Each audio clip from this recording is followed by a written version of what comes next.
নমস্কার বন্ধুরা, welcome back to our channel. তো আজকে আমি তোমাদের যে বিষয়টি নিয়ে আলোচনা করবো যে মাধ্যমিক 2024-এর জন্য ইতিহাসের 8 নম্বর প্রশ্নের কী সাজেশন হতে পারে। তো এর আগে আমি তোমাদের দুটো ভিডিও করেছিলাম যে মাধ্যমিক 2024-এর 8 নম্বরের সাজেশনের ওপর, কিন্তু আজকের ভিডিওটা একদম অন্যরকম। আগে যে ভিডিও দেখেছো, যে ইউটিউব চ্যানেলে ভিডিও দেখেছো বা আমারই ভিডিও দেখেছো, ওই সব ভিডিও ভুলে যাও। আজকে এই ভিডিওটা দেখলে তোমাদের 8 নম্বরের প্রশ্নের ওপর যে ডাউট, সেই ডাউটটা ক্লিয়ার হয়ে যাবে। কারণ এখন হচ্ছে মোক্ষম সময়। এখন যে সাজেশনটা দেবো সেটাই হচ্ছে ফাইনালের জন্য। এখন যে সাজেশনটা দেবো সেটা হচ্ছে বেস্ট সাজেশন। কারণ এখন টেস্ট পরীক্ষা হয়ে গেছে, টেস্ট পেপার বেরিয়ে গেছে। সেই টেস্ট পেপার থেকে ধরে ধরে কিন্তু আমি আজকে গুরুত্বপূর্ণ 5 থেকে 6টা প্রশ্ন নিয়ে এসেছি। এই 5 থেকে 6টা প্রশ্ন যদি তোমরা ভালো করে এখন থেকে যদি প্র্যাকটিস করো, তাহলে নিশ্চিত তোমরা ফাইনাল পরীক্ষাতে কিন্তু একটি কিন্তু তার মধ্যে থেকে 8 নম্বরের প্রশ্ন কমন পাবে। তো আমার এই ভিডিওটা সম্পূর্ণ দেখো, কিন্তু সম্পূর্ণ না দেখলে তোমরা কিন্তু এই 8 নম্বর কিন্তু মাধ্যমিক পরীক্ষাতে মিসও করতে পারো। তো দয়া করে বলছি, তোমাদের একটা রিকোয়েস্ট, আমাদের চ্যানেলটাকে যারা এখনও পর্যন্ত সাবস্ক্রাইব করে রাখোনি, তারা অবশ্যই কিন্তু চ্যানেলটাকে সাবস্ক্রাইব করে দেবে। কারণ আমাদের এই চ্যানেলে কিন্তু নিয়মিত সাজেশনসের ভিডিও, নোটসের ভিডিও এবং সম্পূর্ণ বিনামূল্যে তোমাদেরকে আমি দিচ্ছি। তো এই একটা যদি এডুকেশনাল চ্যানেল যদি তুমি সাবস্ক্রাইব না করো, তাহলে তোমার মনুষ্যত্বটা কোথায়? ঠিক আছে, তাই বলছি তোমরা প্লিজ চ্যানেলটাকে সাবস্ক্রাইব অবশ্যই করে দাও।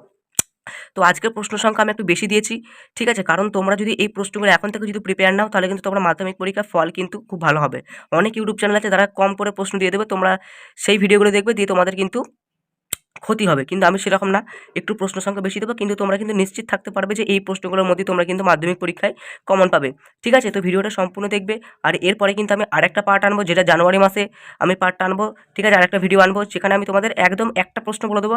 সেই একটা প্রশ্ন যদি তোমরা পড়ে যাও, তাহলে তুমি তার মধ্যে থেকে কমন পাবে। কিন্তু এই ভিডিওটাতে আমি কিন্তু পুরো সম্পূর্ণ সাজেশনটা দেবো এবং সম্পূর্ণ ব্যাখ্যাটা তোমাদের আমি বুঝিয়ে দেবো। তো চলো, প্রশ্নগুলো আমি এখানে লিখছি, তারপর তোমাদেরকে দেখিয়ে দিচ্ছি কোন কোন প্রশ্নগুলো সবথেকে বেশি গুরুত্বপূর্ণ। তো আমি এখানে দেখো 6টা প্রশ্ন আমি লিখে দিয়েছি। প্রথম প্রশ্ন হচ্ছে সশস্ত্র বিপ্লবে নারী ও ছাত্রের ভূমিকা। এইটা হয়তো এবছরকার মাধ্যমিকের প্রথম প্রশ্ন হতে পারে। হয়তো এটা পড়ে গেছে দেখো কাজা মাধ্যমিকে, এতটা ইম্পর্টেন্ট প্রশ্ন। ঠিক আছে, তারপরে লেখায় রেখায় জাতীয়তাবাদের বিকাশ, 1857 খ্রিস্টাব্দে মহাবিদ্রোহের প্রকৃতি চরিত্র। এই দুটো প্রশ্নের মধ্যে কিন্তু মানে 2-এর দাগের 3-এর দাগের প্রশ্নের মধ্যে একটি প্রশ্ন আসার কিন্তু প্রবল সম্ভাবনা।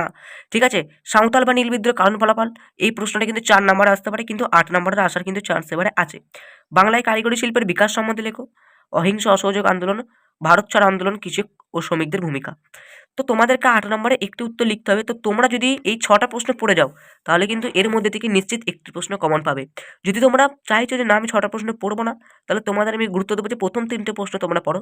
এই প্রথম 3টে প্রশ্নের মধ্যে তোমরা কিন্তু গ্যারেন্টি একটা প্রশ্ন তোমরা কমন পাবেই পাবে। তো আজকের এই ভিডিওটা এই পর্যন্তই। পরের ভিডিও দেখার জন্য আমাদের চ্যানেলটাকে সাবস্ক্রাইব করো, ভিডিওতে অবশ্যই লাইক করো এবং একটা কমেন্ট করো কেমন লেগেছে তোমাদের এই ভিডিওটা। ঠিক আছে, আর এই ভিডিওটা প্রচুর বন্ধুদের শেয়ার করো, কারণ এটাই হচ্ছে ফাইনাল ভিডিও। এরপর আমি অবশ্যই আরেকটা ভিডিও আনবো, যেটা তোমাদের একটা প্রশ্ন বলে দেবো আমি। সেই একটা প্রশ্ন করলে কিন্তু তোমরা সেই প্রশ্নটাই মাধ্যমিকে কমন পাবে। সেই ভিডিও দেখার জন্য অবশ্যই চ্যানেলটাকে সাবস্ক্রাইব করে রাখো এবং আমাদের পাশে থেকো। এবং চ্যানেলটাকে সাবস্ক্রাইব করতে মোটেই কিন্তু ভুলবে না, অবশ্যই চ্যানেলটাকে সাবস্ক্রাইব করে তবে যাবে। আর এই 6টা প্রশ্ন এখন থেকে প্র্যাকটিস করো। এই 6টা প্রশ্ন পড়লে ব্যাস, তোমাকে মাধ্যমিকে 8 নম্বর পাওয়া থেকে কেউ আটকাতে পারবে না। ঠিক আছে, তোমাদের পাশে আমি আছি। চলো, take care and good bye. পড়াশোনা ভালো করে করো।